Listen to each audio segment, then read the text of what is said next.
Ele notou que junto à praia havia 2 barcos vazios deixados por pescadores que lavavam suas redes. Entrou num dos barcos e pediu a Simão, seu dono, que o afastasse um pouco da praia. Então sentou-se no barco e dali ensinou as multidões.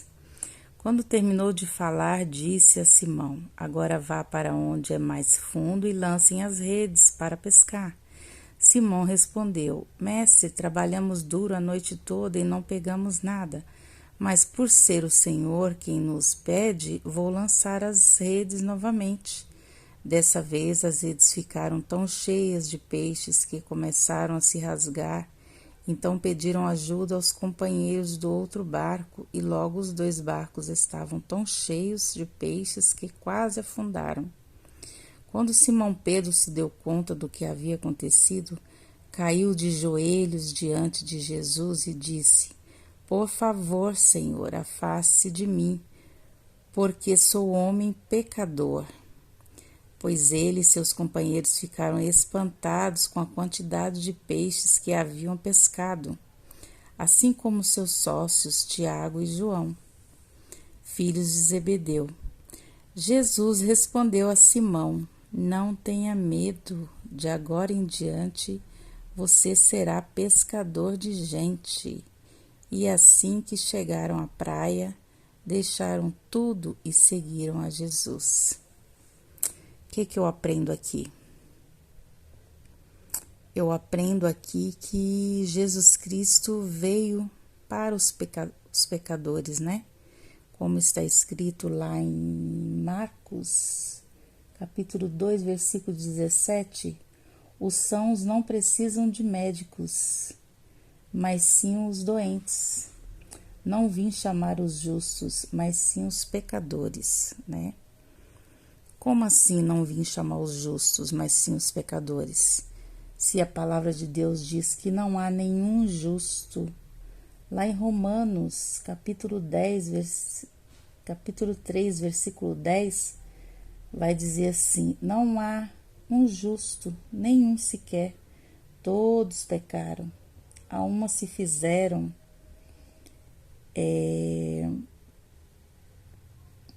não há quem faça o bem, não há um sequer, né? Então, se não há justo, se não há quem faça o bem, né? Como assim Jesus Cristo diz que não veio para os justos e sim para os pecadores? Porque ele transforma os pecadores em justificados pelo sangue dele. O sangue dele, derramado na cruz, aspergido no pecador, né? Como aqui Pedro confessa, né? Pedro diz, foi quando eu acredito que aqui Pedro, ele foi a primeira vez que ele reconheceu Jesus Cristo como seu Senhor e automaticamente seu Salvador, né? Porque ele reconheceu ele como homem pecador, né? E isso é uma verdade, porque o homem é pecador, né? Já nasce pecador. Então aqui Pedro reconhece ele como homem pecador e reconhece Jesus como santo, né? O santo de Israel, né? O santo Jesus Cristo, o Messias, o Salvador. Então aqui eu digo que foi quando Simão Pedro, confessou Jesus Cristo como seu Senhor e seu Salvador, né? Aí mais para frente a gente vai ver que ele andou com Jesus, né? E viu todos os feitos de Jesus, né? E mesmo assim, lá na frente a gente vai ver que quando ele nega Jesus 3 vezes, né? Depois ele tem aquele arrependimento e quando ele tem eu acredito que a verdadeira conversão dele, né?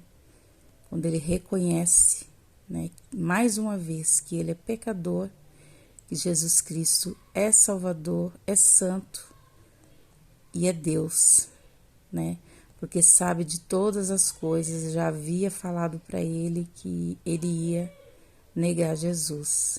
Mas ele se arrepende, se reconhece novamente como falho e reconhece Jesus como seu Salvador, como Santo, como Deus, como Senhor novamente, né? Mas aqui, né, foi quando Simão Pedro confessou a Jesus, né?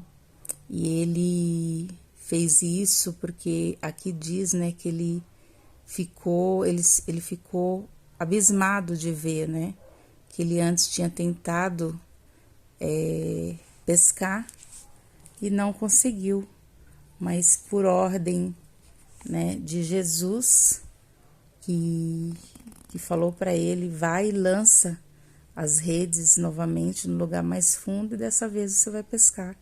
Então ele fala: por ser o Senhor quem pediu, né, por ser o Senhor quem pede, vou lançar as redes novamente. Então ele obedeceu a palavra, né? O que eu aprendo aqui? Nós temos que obedecer à palavra, andarmos na palavra de Deus, sermos obedientes à palavra de Deus e mais nada. Não devemos nos apegar em mais nada. A palavra de Deus é suficiente para nós. Sempre foi, sempre será o suficiente para nós, né?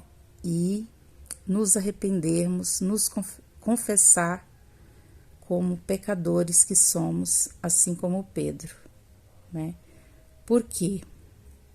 Pedro falou: afaste-se de mim, Senhor, porque sou homem pecador. Aqui Pedro ainda não sabia que Jesus ele veio justamente para os pecadores, né? Como diz aqui em Marcos, que eu já li para vocês, né? Ele ainda não sabia. Ele estava conhecendo Jesus naquele momento, né? Ele ainda não sabia, não tinha essa noção de que Jesus Cristo veio justamente para os pecadores. A gente não engana Jesus. Jesus não está enganado ao nosso respeito. Jesus Cristo sabe perfeitamente quem sou eu e quem é você. Não adianta se esconder em cima da árvore, nem debaixo da ponte, nem em lugar nenhum, que Jesus sabe que nós somos pecadores e o que nós fazemos, né? Tudo que fazemos, ele sabe, ele tem conhecimento. Então aqui Pedro ainda não sabia disso, né? Por isso ele falou: afaste de mim, né? Ele reconheceu que Jesus Cristo é santo, mas ele pediu para Jesus Cristo se afastar, né? Aí Jesus Cristo lá na frente vai falar para Pedro, né? Jesus responde a Simão: não tenha medo, né? Não tenha medo, de agora em diante você será pescador de gente, né? Então, o que eu vejo aqui? Jesus Cristo, ele chama, conhecendo, sabendo que nós somos pecadores e muda, né? Muda a nossa vida, transforma a nossa vida, nos ajuda aí quando nós começamos a andar com ele, pedir ajuda para ele, pedir socorro para ele, ele começa aí essa transformação em nossas vidas e nos ajudando, né? Nos ajudando, nos chamando para uma vida, para um proceder diferente, né? E aqui a gente vê que eles deixam tudo, né? Deixaram tudo para seguir Jesus, né? Então aqui começa a caminhada de Pedro, João e Tiago, né? Eles deixam de ser pescadores e vão ser os apóstolos aí que a gente conhece, né? Na Bíblia, né? No Novo Testamento. Então é isso, que possamos fazer como Pedro, né? Reconhecer Jesus como Santo, Salvador e Senhor e confessar os nossos pecados para quem pode nos ajudar, para quem pode nos limpar, para quem veio para nos salvar.